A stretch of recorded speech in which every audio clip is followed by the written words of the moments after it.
menjadi rahasia umum kalau Jepang ini punya masalah dengan populasi penduduknya.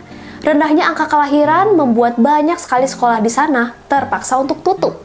Ya bisa dibilang dalam setahunnya itu ada 450 sekolah yang terpaksa harus tutup karena tidak memiliki siswa. Tapi hal tersebut tidak mempengaruhi minat untuk bersekolah atau kuliah di Jepang loh. Ya, pada faktanya di Indonesia ini juga banyak banget orang-orang yang pengen studi di Jepang. Tentu saja karena experience untuk studi di luar negeri termasuk di Jepang, itu juga hal yang membanggakan pastinya ya experience-nya. Kemudian kualitas pendidikan di Jepang juga pastinya sangat bagus dan membuat orang tua kita pastinya percaya untuk menyekolahkan kita di sana. Nah, berkaitan dengan hal yang aku ceritain tadi, kali ini aku udah ada bintang tamu yang spesial banget nih. Aku invite kali ini langsung ownernya OHM. Ada Kak Sinta. Halo. Kak Sinta kawaii nih. Lebih kawaii siapa ya? Kawaii nih. Dan ininya juga bombernya aku suka sekali. Wah, terima kasih. Wah, nanti jangan lupa ya tim. Tolong diberi ya. Tolong. Ya, nah ini tadi Kak. Jadi kita lagi membicarakan tentang studi di Jepang ya. Oke, jadi aku akan tanya-tanya Kakak tentang serba-serbi studi lah di Jepang seperti apa. Tapi mungkin sebelumnya mau Jiko Shokai. Oke. Halo semuanya, nama saya Sinta dari OHM. Boleh panggil Kak Sinta. Tetap ya. Tetap ya. Jadi kita ini memang support yang mau studi ke Jepang itu sejak tahun 2015. Wow. Iya, jadi kita ini support yang mau sekolah bahasa ataupun sekolah kejuruan di Jepang. Waduh, sudah banyak banget yang kita bantu. Alhamdulillah. Sudah sekitar 100 orang tiap tahun. Tiap tahunnya 100? Betul banget. Waduh, luar biasa ini ya OHM ini. Dan memang kebetulan ya kayak banyak banget dari audiens kita di sini di J-Class ini yang memang kalau komen ya atau misalkan ngomong ke kita tuh pengen nanya-nanyanya tentang beasiswa sekolah atau kuliah di Jepang itu gimana sih gitu. Dan bahkan beberapa dari peserta akselerasi N4 kita ini juga ada yang memang sudah bersekolah di sana nih. Salah satunya ada Kakak Izki, Kak Amida nih, halo. Dan ada Kak Alia yang udah ada di Kobe. Nggak bisa aku sebutin satu-satu tapi memang udah ada beberapa dari peserta kita yang juga bersekolah di sana. Nah, sebagian dari mereka ini karena baru N4 jadi harus ini dulu Kak, Nihongo itu dulu ya, Gakko dulu ya nih. Nihongo Gakko dulu, terus ada yang udah gitu lanjut ke Senmon Gakko, ada juga yang langsung ke universitas kayak gitu ya. Nah, katanya OHM ini kan memang khusus kayak buat bantuin studi gitu seperti Kakak bilang tadi ya. Nah, kira-kira Kak syarat-syaratnya gitu ya untuk studi di Jepang itu secara general aja tuh gimana sih? Jadi sebenarnya OHM nggak hanya bantu sekolah ke Jepang aja, tapi kalau misalkan untuk sekolah ke Jepang itu syaratnya beragam ya. Yang pasti utama itu kita harus ada wali dulu, siapa walinya gitu. Nah, kalau untuk bahasa Jepang sendiri itu memang tidak harus N4, tidak wajib, tapi kalau punya itu lebih bagus lagi. Jadi memang walaupun ke Jepangnya itu kita sekolah bahasa Jepang di Jepang, tetap kita tuh disyaratkan oleh imigrasi Jepang memiliki kemampuan bahasa Jepang. Jadi harus belajar dulu di negara asal minimal 180 jam. Wow. Kalau punya N4 ya? Lebih bagus. Kalau punya JLPTN 4 atau ke atas ya lebih oke lagi gitu, tapi tidak wajib. Nah, itu teman-teman kata Kak Sinta juga kalau misalkan punya N4 itu lebih baik ya teman-teman. Jadi N4 mah 15 hari aja nggak usah repot-repot ya. Kayak gitu. Dan pastinya gampang lah ya Kak kalau N4 masih bisa lah ya. Pasti pada bisa. Pasti pada bisa. Oke, kalau tadi udah kita secara syarat lah kita udah tahu ya pasti harus bisa dulu minimum bahasa Jepang dulu lah dikit-dikit ya. Nah, untuk prosesnya sendiri gitu ya. Aku taunya tuh kalau di Indonesia kita lulus sekolah itu misalnya di bulan Juni, bener nggak? Nah, aku dengar kalau di Jepang itu tahun ajarannya tuh agak berbeda nih. Ada yang di bulan April. Nah, kalau misalkan aku lulusnya di bulan Juni tahun ini, aku harus nunggu dong sampai April tahun depan gitu untuk daftar. Nggak perlu. Jadi gini, untuk sekolah bahasa di Jepang itu dalam 1 tahun ada 4 kali penerimaan. 4 kali. Itu di bulan Januari, April, Juli, dan Oktober. Gitu. Nah, itu juga lama belajarnya beda-beda. Nah, makanya kalau misalkan yang anak SMA yang lulusnya Juni, itu bisa ikut yang Oktober. Jadi nggak perlu nunggu sampai. Iya, lama banget gitu kan. Kayak mesti harus 6 bulan dulu gitu. Ternyata ada 4 waktu penerimaan juga ya. Oke, prosesnya sendiri Kak, kira-kira dari pengalaman ya kayak pendaftaran, kepengurusan dokumennya sendiri itu tuh biasanya perlu waktu berapa lama nih Kak dan biayanya berapa sih? Biasanya itu 6 bulan sebelum. Jadi kalau misalkan Manda ikut yang keberangkatan April, berarti 6 bulan sebelum, berarti di sekitar Oktober itu sudah ready. untuk pendaftaran dan lain-lainnya. Kalau untuk biaya sendiri itu kita kerjasama, OHM kerjasama sama banyak banget sekolah di Jepang. Dari mulai Tokyo, Osaka, Gifu, dan lain-lain.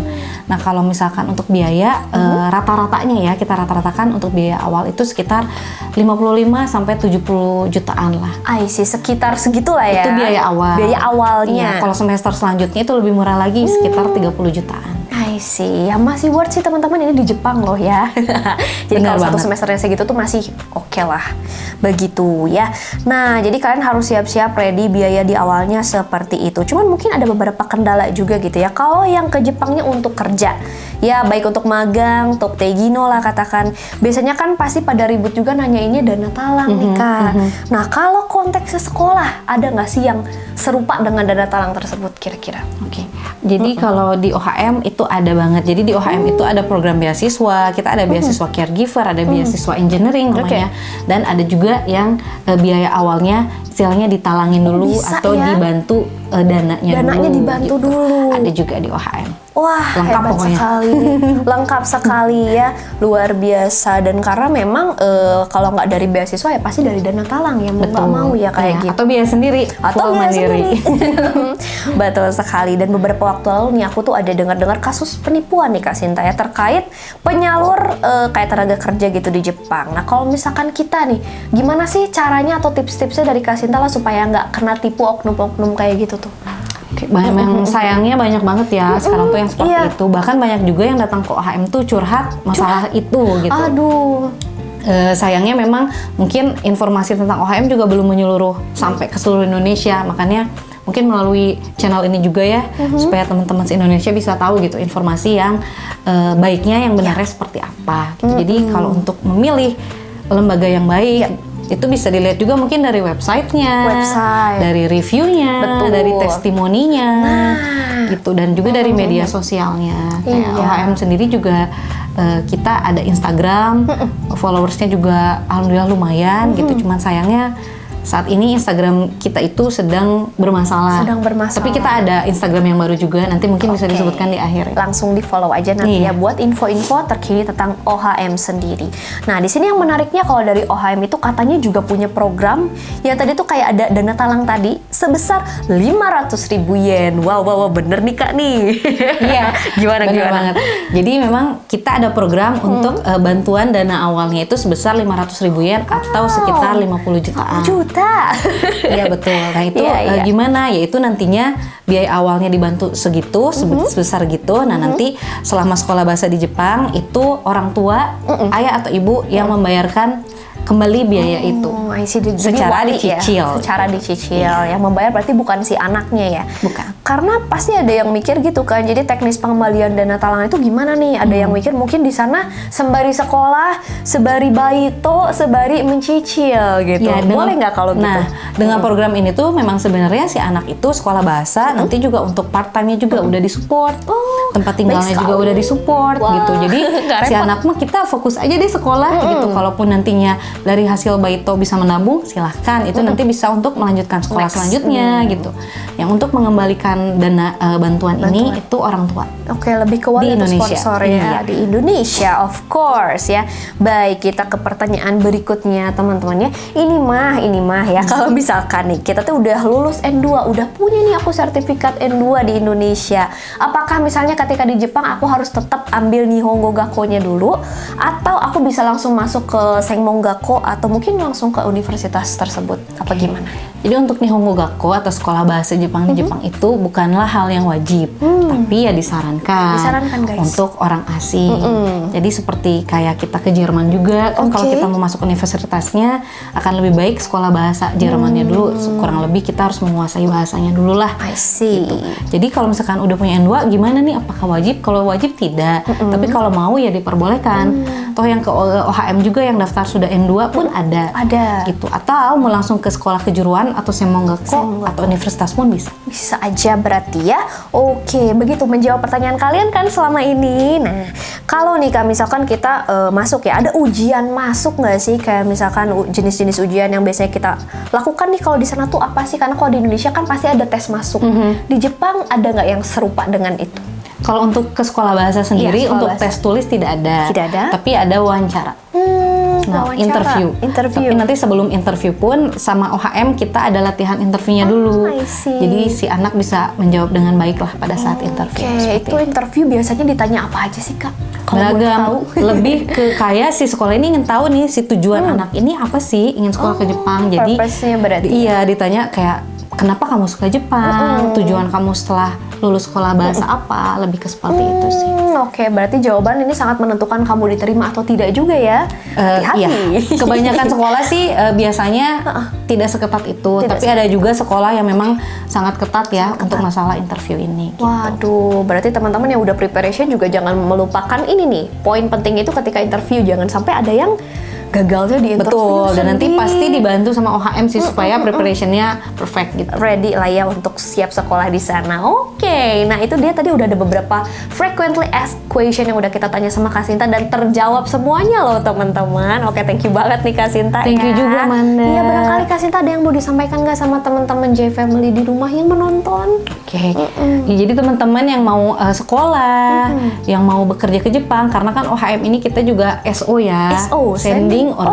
Organization, buat yang mau bekerja ke Jepang dengan program magang, yang mau latihan bahasa Jepang untuk SSW juga ada.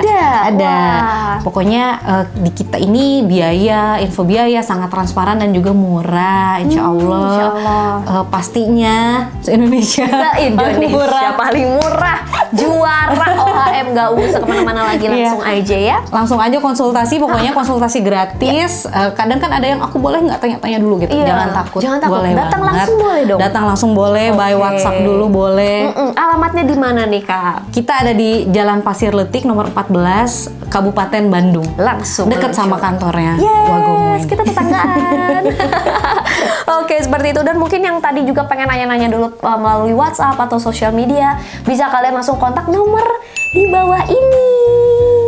Thank you banget Kak Sinta. Thank you. Arigatou gozaimashita. Arigatou gozaimashita. Ya, dan kita akan bertemu lagi mungkin di lain waktu dengan Kak Sinta juga. Pasti nanti jangan kapok ya untuk sharing-sharing lagi sama Jangan kita. bosen juga ya. Iya dong pastinya. Dan terima kasih buat teman-teman di rumah yang sudah menonton. Semoga ilmunya bermanfaat. Aku Manda dan ada Kak Sinta juga. Kita pamit. Arigato, matane. Bye-bye. Bye-bye.